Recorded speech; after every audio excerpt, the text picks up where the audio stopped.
Hello everyone, this is श्रुति और आज मैं लेकर आई हूँ आप सभी के लिए next topic of the form of business organisation.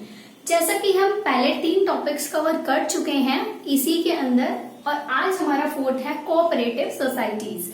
तो पहले हमने पढ़ा था joint Hindu family business, partnership और बाकी भी हम पढ़ चुके हैं। उसके नेक्स्ट जो आता है हमारा फॉर्म ऑफ बिजनेस ऑर्गेनाइजेशन, वो है हमारा कोऑपरेटिव सोसाइटीज। तो चलिए जल्दी से देख लेते हैं कि क्या होता है कोऑपरेटिव सोसाइटीज। तो कोऑपरेटिव सोसाइटीज, जैसा कि आप नाम में देख रहे हैं, कोऑपरेशन वर्ड आ रहा है, कोऑपरेट वर्ड आ रहा है। कोऑपरेट से आप क्या समझते हैं?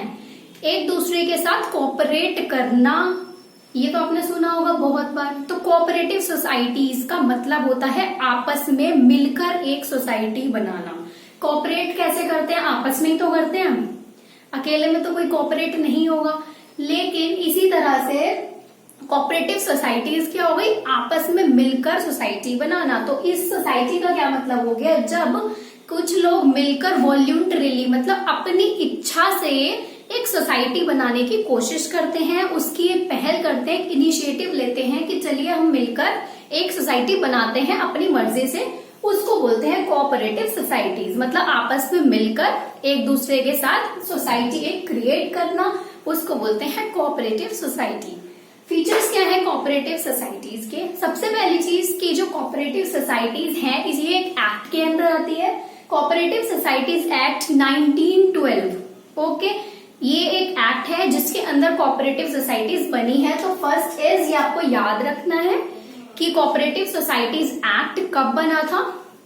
1912 में। उसके बाद आता है वॉल्यूंटरीली एसोसिएशन। जैसे मैंने आपको बताया, वॉल्यूंटरी मतलब अपनी इच्छा से।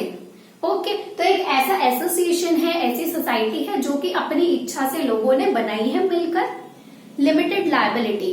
अब देखिए लायबिलिटी लिमिटेड कैसे है। काफी सारे लोग मिलकर अगर एक सोसाइटी बनाते हैं तो सिर्फ एक ही इंसान को तो उसमें कैपिटल इन्वेस्ट नहीं करनी है, सब लोग मिलकर करेंगे, जितने भी लोग हैं उसके मेंबर्स। तो अगर आप मान लीजिए 15 मेंबर्स हैं, सपोज कीजिए 15 मेंबर्स मिलकर एक कमेटी बना रहे हैं, तो सब अपना थोड़ा थोड़ा कैपिटल उसके अंदर इन्वेस्ट करेंगे। तो लायबिलिटी क्या हो जाएगी? लिमिटेड। कि अगर कभी आगे क्लोज करनी पड़ती है अगर इसको कोऑपरेटिव सोसाइटी को, या कोई लॉस होता है, तो सिर्फ उसी अमाउंट के लिए वो लायबल होंगे। ओके, तो लायबिलिटी क्या हो गई? Limited. Controlled by managing committee. अब इन काफी सारे जो ये मेंबर्स होते हैं जो मिलकर कोऑपरेटिव सोसाइटी बनाते हैं, इन्हीं में से कुछ मेंबर्स इलेक्ट किए जाते हैं कमेटी के लिए, तो वो मैनेजर्स बन जाते हैं इस सोसाइटी के, तो वो मैनेजिंग कमेटी के अंदर आते हैं। उनके द्वारा ही ये सोसाइटी कंट्रोल की जाती है। मतलब कि मेजर डिसीजंस के लिए कोई तो टॉप लेवल का होना चाहिए ना, कोई तो ऐसा हेड होना चाहिए, बॉस होना चाहिए। तो वो कौन होते हैं? Managing committee. फिर आता है एटलीस्ट 10 मेंबर्स रिक्वायर्ड। अब इसमें कम से कम 10 मेंबर की ये सोसाइटी होनी चाहिए। मतलब ऐसा नहीं है कि 5-6 मेंबर से कुछ नहीं होगा, एटलीस्ट 10 मेंबर्स होने चाहिए। ज्यादा कितने भी हो सकते हैं इस सोसाइटी को बनाने के लिए। और लास्ट है इसमें, इसका मोटिव क्या है? Welfare of the members. ये जो सोसाइटी क्यों बनाई जाती है आपस में मिलकर लोगों के द्वारा? ताकि एक दूसरे का वेलफेयर हो सके, जितने भी मेंबर्स हैं उनका वेलफेयर हो सके। ओके, उसके बाद आता है हमारा टाइप्स ऑफ कोऑपरेटिव सोसाइटीज। अभी जो कोऑपरेटिव सोसाइटीज है कितने तरह की होती है? बेसिकली 6 तरीके की होती है। फर्स्ट है आपका कंज्यूमर कोऑपरेटिव सोसाइटी। अब जैसा कि आप नाम से देख रहे हैं कंज्यूमर कोऑपरेटिव सोसाइटी, इसका क्या मतलब हुआ? एक ऐसी कोऑपरेटिव सोसाइटी जो कि कंज्यूमर्स के लिए है। समझ आ रहा है? तो कंज्यूमर कोऑपरेटिव सोसाइटी, जी हाँ, वही है जो कंज्यूमर्स के वेलफेयर के लिए बनी है। मतलब कि अब इसमें कंज्यूमर का वेलफेयर क्या होगा वो देख लेते हैं। जैसे कि आप सपोज कीजिए आप एक कंज्यूमर हैं, क्योंकि आप मार्केट से गुड्स खरीदते हैं, उनको कंज्यूम करते हैं, तो आप एक कंज्यूमर हैं।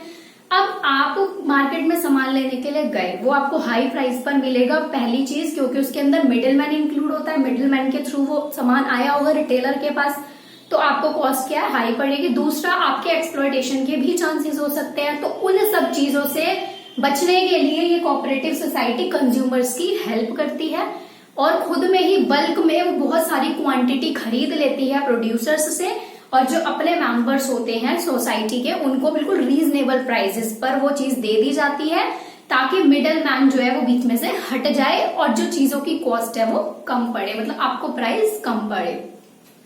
फिर आता है प्रोड्यूसर कोऑपरेटिव सोसाइटीज। ये वो कोऑपरेटिव सोसाइटीज है जो कि प्रोड्यूसर्स के वेलफेयर के लिए हैं। जो स्मॉल प्रोड्यूसर्स होते हैं जिन्होंने अभी स्टार्ट किया है प्रोडक्शन करना या वट एवर, जो स्मॉल लेवल के हैं उनको काफी डिफिकल्टीज आती है स्टार्ट करने में, तो उनके लिए ये कोऑपरेटिव सोसाइटी होती है जो उनको हेल्प करती है रॉ मटेरियल सप्लाई कराने में, मशीनरीज कैसी कहाँ से लेनी है, वो सब चीजें, जितने भी डिसीजंस होते हैं इस तरह के, किस तरह उनको मतलब आउटपुट क्रिएट करना है, ये सब चीजों में हेल्प करती है।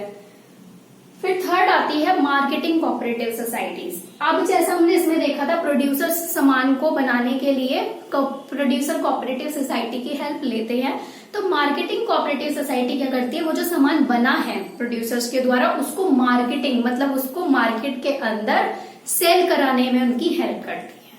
ओके, तो मतलब कि सेल कराने में कैसे हेल्प करेगी, लोगों को बताएंगे उसके बारे में, उनको हेल्प करेंगे, थोड़ा बहुत एडवर्टीजमेंट वगैरह में, इन सब चीजों में हेल्प करती है, तो वो होती है आपकी मार्केटिंग कोऑपरेटिव सोसाइटीज। फोर्थ आता है आपका फार्मर्स कोऑपरेटिव सोसाइटीज। ये वो सोसाइटीज होती हैं जो कि फार्मर्स के वेलफेयर के लिए और उनके इंटरेस्ट को प्रोटेक्ट करती हैं। जैसे फार्मर्स आप देखते हैं कि इतने ज्यादा रिच तो नहीं होते फार्मर्स, ठीक है, और इतनी मेहनत करते हैं, लेकिन फार्मर्स का क्या को जब कोई भी चीज की जरूरत होती है रिलेटेड टू एग्रीकल्चर फार्मिंग, कोई भी चीज की जरूरत है, फर्टिलाइजर्स की, सीड्स की, कुछ भी चीज की जरूरत है, तो कौन हेल्प करता है, फार्मर्स कोऑपरेटिव सोसाइटीज उनकी हेल्प करती है। फिर आता है आपका क्रेडिट कोऑपरेटिव सोसाइटी।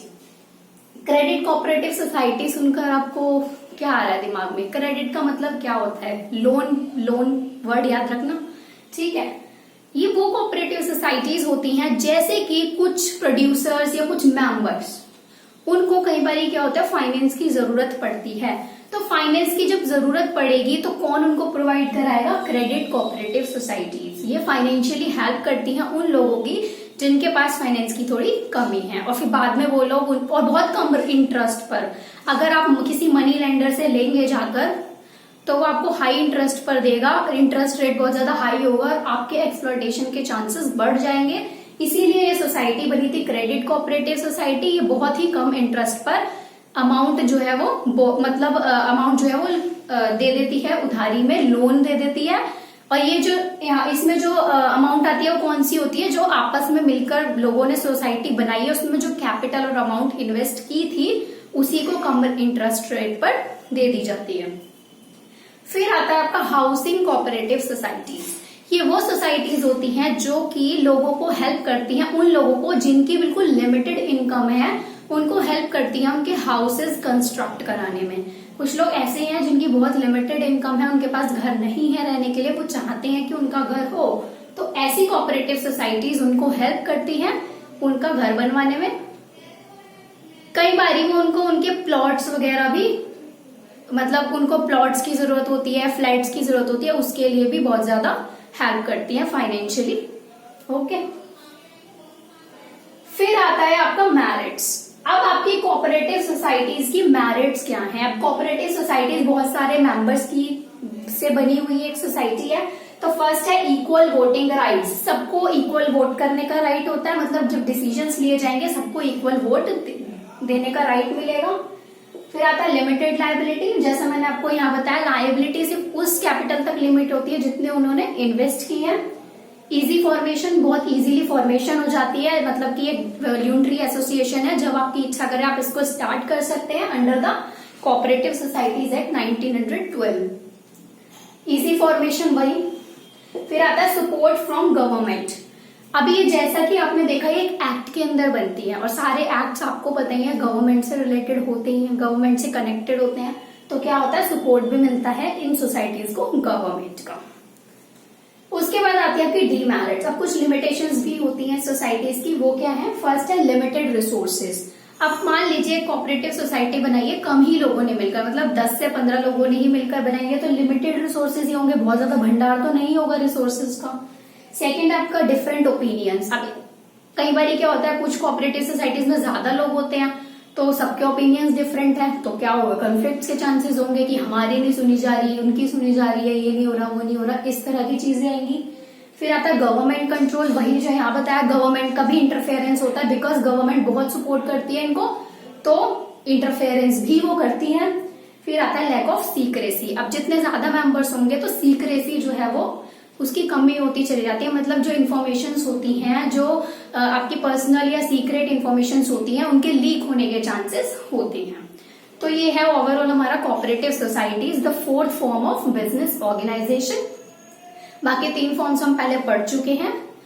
तो अगर आपको इसमें कोई भी डाउट है, कोई भी क्वेरी है, तो आप कमेंट सेक्शन में मुझसे पूछ सकते हैं। और अगर आपको किसी भी टॉपिक के जो अभी तक मैं कवर कर चुकी हूँ रिटन नोट्स चाहिए, पीडीएफ चाहिए नोट्स की, तो आप मुझे कमेंट सेक्शन में जरूर बताएं, मैं डिस्क्रिप्शन बॉक्स में डाल दूंगी।